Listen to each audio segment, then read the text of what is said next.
Supply কি কি ফ্যাক্টরের কারণে চেঞ্জ হয়।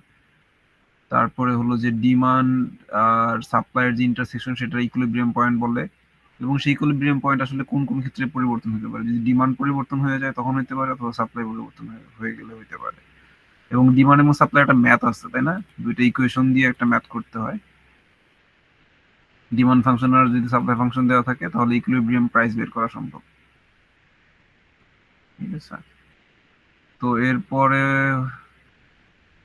আপনার ডিমান্ড সাপ্লাই এটা হলো যে যে দুইটা করা হয়েছে আর কি। আপনাদের বিএলসি তে হলো যে 6 মেগাবাইট মেগাবাইটের উপরে হলো যে করা যায় না, মানে আপলোড করা যায় না, এই জন্য ভাগ করে আপলোড করা হয়েছে। ডেপ্রিসিয়েশন করা হয়েছে। ডেপ্রিসিয়েশনের 3টা মেথড আছে। একটা হলো যে স্ট্রেট লাইন, ডাবল ডিক্লাইনিং, আর ইউনিটস অফ অ্যাক্টিভিটি। এটা করানো হয়েছে না ডিপ্রিসিয়েশন? 3টা মেথড। কেউ যেন আমাকে কনফার্ম করেন। ডিপ্রিসিয়েশন 3টা মেথড, একটা স্ট্রেট লাইন মেথড, আর একটা ডাবল ডিক্লাইনিং, আর একটা ইউনিটস অফ অ্যাক্টিভিটি। রাকিবুল অথবা রকিবুল, যে যে কেউ একজন বলেন তো। জি স্যার, এটা করানো হয়েছে। জি স্যার। 3টা মেথড আছে, ডাবল ডিক্লাইনিং মেথড, স্ট্রেট। জি স্যার। তারপরে হলো যে economies of scale and tax. Economies of scale হলো যে যে division of labour. Economies of scale, যে স্কেল আপ করলে কি ধরনের সুবিধা পাওয়া যায়। আর একটা হলো যে ট্যাক্স। দুই ধরনের ট্যাক্স আছে, ডিরেক্ট ট্যাক্স, ইনডিরেক্ট ট্যাক্স। তারপরে আমরা আলোচনা করছিলাম যে আপনার হলো যে 3 ধরনের আর কি, মানে বাংলাদেশের আসলে ট্যাক্স সিস্টেমটা কি, প্রোগ্রেসিভ ট্যাক্স সিস্টেম, এবং প্রোগ্রেসিভ ট্যাক্স সিস্টেমে বিভিন্ন ধরনের স্ল্যাব আছে। সেই স্ল্যাব গুলা কি, এবং হলো যে একটা মানুষের যদি ইনকাম যদি 10 লাখ টাকা হয় অথবা 5 লাখ টাকা হয়, তখন তার হলো যে ট্যাক্স কি পরিমাণ দিতে হবে। আর হলো যে এটা হলো জেনারেল ট্যাক্স পেয়ারদের জন্য। আর যে আমরা বলছি যে স্পেশাল ক্যাটাগরিতে কারা পড়ে, স্পেশাল ক্যাটাগরিতে পড়ে হলো ফিমেল, ফ্রিডম ফাইটার 65+, আর হলো যে আপনার পার্সন উইথ ডিসেবিলিটিস, আর হলো যে থার্ড জেন্ডার। তো এদের জন্য আবার ডিফারেন্ট আর কি ট্যাক্স স্ল্যাব গুলো। ঠিক আছে, হ্যাঁ। আর এই অনুযায়ী আমাদের একটা ম্যাথ, যদি মানে ম্যাথ কিভাবে করতে হয় আমরা করছি ক্লাসে। ইলাস্টিসিটির মধ্যে হলো যে ইলাস্টিসিটি, 2 ধরনের ইলাস্টিসিটি আছে। একটা ডিমান্ডের ক্ষেত্রে ইলাস্টিসিটি, 3 ধরনের ইলাস্টিসিটি ডিমান্ডের ক্ষেত্রে: ইলাস্টিক, ইনইলাস্টিক, আর ইউনিট ইলাস্টিক। আর আপনার সাপ্লাইয়ের ক্ষেত্রেও 3 ধরনের elasticity: elastic, inelastic, unit elastic. ঠিক আছে, এগুলো ম্যাথ আছে যে মানে যদি কোন ক্ষেত্রে কোনটা কি হবে, যদি ম্যাথ বলা হয় অথবা যদি আপনাদের থিওরি বলা হয়, তাহলে হয়তো আপনারা বলতে পারবেন যে আসলে ইলাস্টিসিটি কি এবং কোনটা কোন ধরনের ইলাস্টিসিটি। এরপর হলো জিডিপি ইনফ্লেশন। সো জিডিপি ইনফ্লেশনে হলো যে আপনার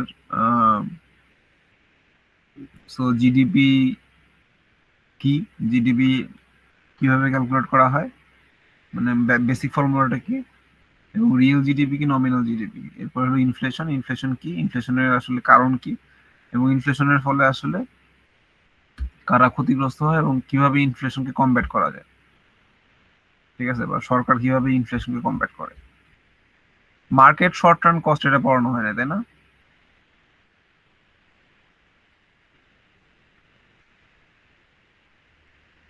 so market short term cost পড়ানো হয় না, এটা আমাদের ফাইনালে থাকবে না। টাইম ভ্যালু অফ মানি, এটা ফাইনালে থাকবে না। ঠিক আছে, তো আপনাদের এই বাকিগুলো ফাইনালে থাকবে। সো এর মাঝখানে আমি আশা করি যে কোনোটা এমন হয়নি যে পড়ানো হয়নি, তাই তো? জি স্যার। ঠিক আছে, সো আপনাদের কোশ্চেন করা হয়ে গেছে।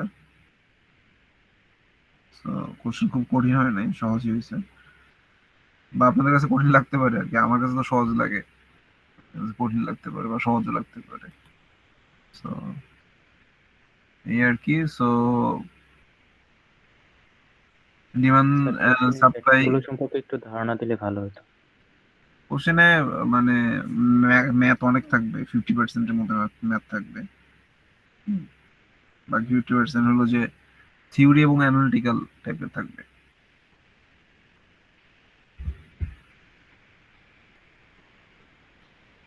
সো যেখানে যেখানে ম্যাথ আছে ম্যাথ করে ফেলবেন, ম্যাথ বাদ দেওয়া যাবে না, হ্যাঁ। শুধু ম্যাথ করলে হয়তো 40-50% মার্কস বা এরকম পেয়ে যাবেন আর কি, 50 বেশি হইতে পারে। সো ম্যাথ কই আছে? ম্যাথ আছে হলো যে ডিমান্ড সাপ্লাই ম্যাথ আছে, ইলাস্টিসিটির ম্যাথ আছে, ডেপ্রিসিয়েশনের ম্যাথ আছে, ব্রেকইভেন অ্যানালাইসিসের ম্যাথ আছে, ম্যাথ আছে, এনপিভিআর এর ম্যাথ আছে, টাইম ভ্যালু অফ মানির ম্যাথ আছে। টাইম ভ্যালু অফ মানিটা পড়বেন, ঠিক আছে? ওই মার্কেট শর্ট টার্নটা পড়তে হবে না। শর্ট টার্ন কস্ট, এটা মার্কেট শর্ট টার্ন কস্ট, এটা তো পড়ানো হয় না, এটা পড়তে হবে না। টাইম ভ্যালু অফ মানিতে ম্যাথ আছে, তারপরে আর কোথায় ম্যাথ আছে? ট্যাক্সে ম্যাথ আছে, এই তো ম্যাথ। ডিমান্ড সাপ্লাইটা অনেক ইম্পর্টেন্ট। ডিমান্ড সাপ্লাই ইকুইলিব্রিয়াম, এখান থেকে আপনারা কোশ্চেন অবশ্যই পাবেন, এই যে বলে দিলাম, এখান থেকে কোশ্চেন আসবেই। তারপর ইলাস্টিসিটি অনেক ইম্পর্টেন্ট, ইলাস্টিসিটি থেকে থিওরি আসতে পারে, জিডিপি ইনফ্লেশন থেকে থিওরি আসতে পারে।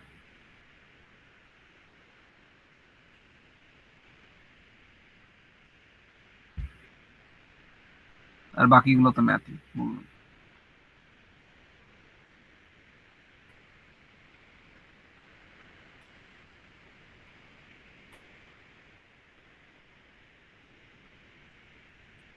স্যার টোটাল কয়টা কোয়েশ্চেন হবে? টোটাল কয়টা কোশ্চেন হবে? জি স্যার। 5টা 6টার মতো কোশ্চেন হবে, মানে 5টার মতো কোশ্চেন হবে, 5টার মধ্যে আবার সাব কোশ্চেন থাকবে আর কি, এরকম আর কি। স্যার আপনি বলেন স্যার অ্যানালিটিক্যাল কোশ্চেন, এই কোশ্চেনগুলো কেমন হবে, মানে কি টাইপের? অ্যানালিটিক্যাল কোশ্চেন, এই যে মানে ডিমান্ড সাপ্লাইয়ের কোশ্চেন তো অ্যানালিটিক্যাল কোশ্চেন, এখানে গ্রাফ দিয়ে করতে হবে, গ্রাফ ছাড়া মানে করলে নাম্বার হবে না, ঠিক আছে? ডিমান্ড সাপ্লাইয়ের যে এইগুলো গ্রাফ দিয়ে করতে হবে, তারপরে ইলাস্টিসিটির ক্ষেত্রেও গ্রাফ দিয়ে করতে হবে। এগুলো তো একসময় একদমই পুরো পিওর থিওরি না। পিওর থিওরি হতে পারে যে জিডিপি কি, জিডিপি গ্রোথ কি, রিয়েল জিডিপি কি, নমিনাল জিডিপি কি, ইনফ্লেশন কি, এগুলো হলো যে পিওর থিওরি, বুঝতে পারছেন? স্যার কোনো অপশনাল কোশ্চেন থাকবে কি? অপশনাল কোশ্চেন আপাতত থাকবে না কোনো, যা দেওয়া থাকবে সেগুলোর অ্যান্সার করতে হবে।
আর কোনো কিছু নিয়ে আলোচনা করতে হবে, বা মানে আপনাদের কি কোনো যদি কোয়ারিজ থাকে আপনারা করতে পারেন, ঠিক আছে? যে এই জিনিসটা বুঝি না, এই জিনিসটা আলোচনা করে দেন স্যার। অথবা আমরা হলো যে ক্লাস আসলে ভেবে নেওয়ার মতো কিছু নাই, যেহেতু আমরা হলো যে টপিকটা বাদ দিয়ে দিলাম, ঠিক আছে? আর যা বললাম সেটা তো বললামই, কোশ্চেন এরকমই আসবে, ঠিক আছে? সহজেই আসবে, একটু যাদের আন্ডারস্ট্যান্ডিং ভালো তাদের কোনো সমস্যা হবে না।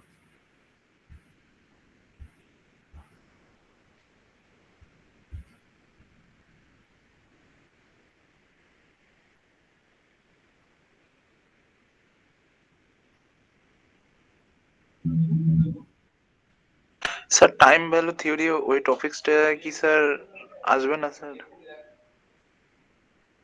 শুধু মার্কেট শর্ট রান কস্টটা থাকবে না, বাকি সবই থাকবে, ঠিক আছে?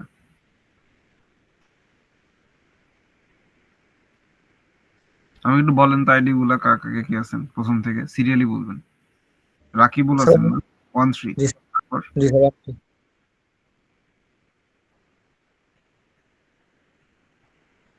আর কি আছেন? সোহানা হলো যে একদম শেষে ওনার, আপনার আইডি স্যার 18। 18 আছেন। আর স্যার স্যার 24 43 স্যার 20 24 স্যার 24 282 হ্যাঁ বোঝা হয়েছে 27 27 আর স্যার 43 স্যার 40 স্যার জয়েন করে স্যার মাইক নাই এই জন্য স্যার চ্যাটে লিখে দিচ্ছি 41 43 জি স্যার 40 ওয়েট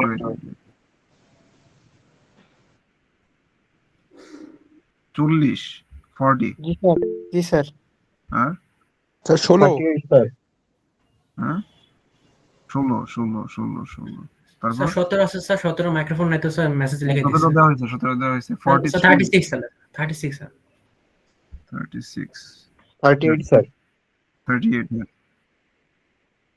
205 হ্যাঁ দেওয়া হয়েছে তারপর স্যার 44 1023 1023 তারপর 44 স্যার 44 তারপর তা কেউ নাই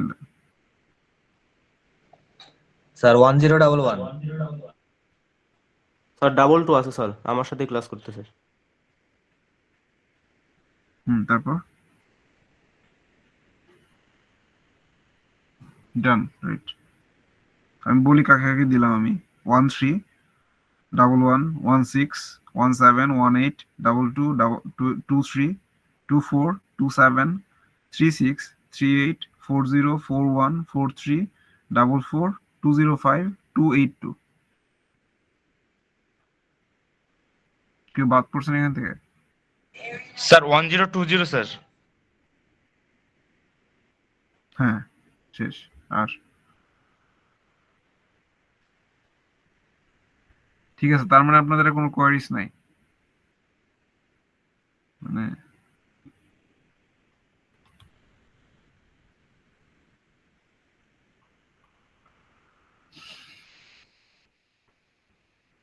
ঠিক আছে তাহলে রকিবুল এবং আপনারা সবাই ভালো থাকবেন ঠিক আছে